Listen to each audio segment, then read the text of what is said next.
Ray switches with Rodney, because Rodney's the more experienced driver. He's got a CDL, he's older, he's been driving longer. He gets into the left front, and Ray drops back to the right rear, because Rodney's going to assess the situation. It's getting unusual, getting a little tricky for Ray.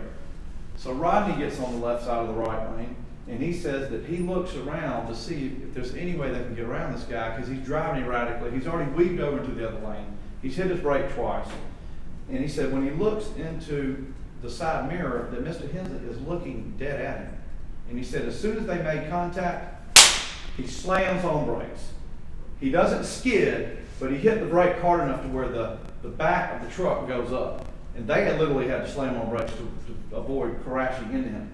At this point, Mr. Hensley, every time he hits the brakes, as soon as he hits the brakes, then he speeds up. So they start going again, and Rodney's like, we got to get away from this guy. So as soon as they come around the curve, the last curve, past mile marker 15, a little bit, maybe a quarter mile past that, where you start to get to that causeway, does everybody know where the little rubber bridge is? There is a straight shot, and they built it smart this way, because when you come around the last curve, you have a straight shot. You can see all the way down, probably, I don't know, 3/4 of a mile to the first bend before you get to the metal bridge. As soon as Rodney sees that there's no cars coming, and the law allows him to do this, the judge will read you a jury charge. He passes him to get away from him.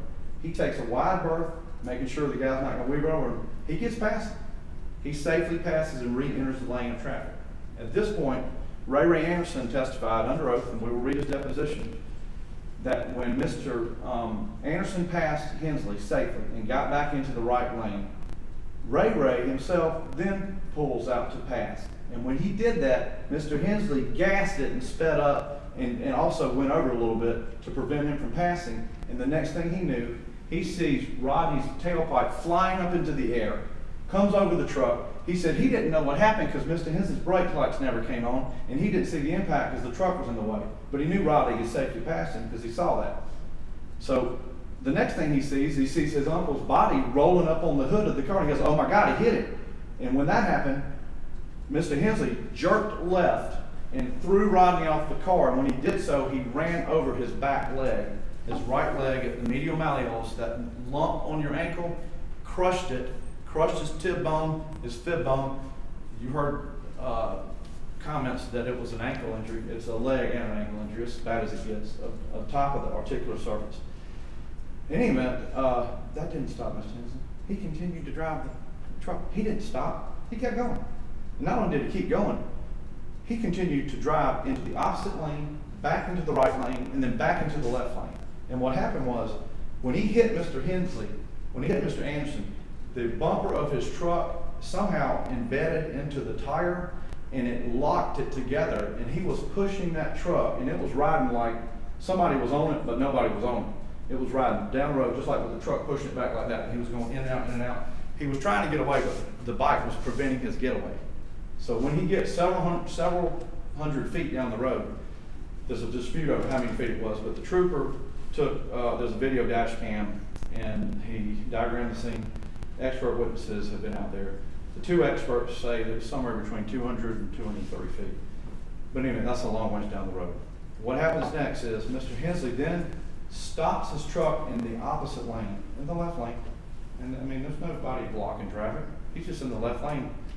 Thank God nobody came by. He gets out and he does not turn off his truck. He does not go see who he hit and ask what happened. Are you okay? He didn't call 911. He left his truck going, and then he goes out there and starts grabbing the bike. Ray testified. Ray saw this. Ray, when he checked on Rod, noticed that the guy was getting away and then saw him stop. He got on his bike and ran up there and took a picture of the tag. We have the tag right here. This is the picture that Mr. Anderson, Ray Anderson took, his nephew. That's the tag. If that tag had not been photographed, we would not be in this courtroom. We would have never known who hit Mr. Anderson. That's my opinion, and you'll maybe conclude that yourself after you hear all this. But anyway, after Ray takes the photo, he watches Mr. Hensley grab the steering wheel of the bike and grab the seat, and he's shaking it violently to get it off his truck. And then he can't get it off, and he gets mad, and he kicks it, and it falls down, and he gets back in his truck. But he still can't get away because it's still lodged up under the bumper. So what he does was he gets in the truck, he puts it in reverse, and he goes backwards and forwards, and backwards and forwards, and backwards and forwards, and backwards and forwards 4 times. I'm not kidding you, he knows this. Till he gets it free, and then he takes off. And not only does he just take off from the scene, he goes across the Little River Bridge, he goes across Park Hill, and then he goes all the way into Columbia County and disappears.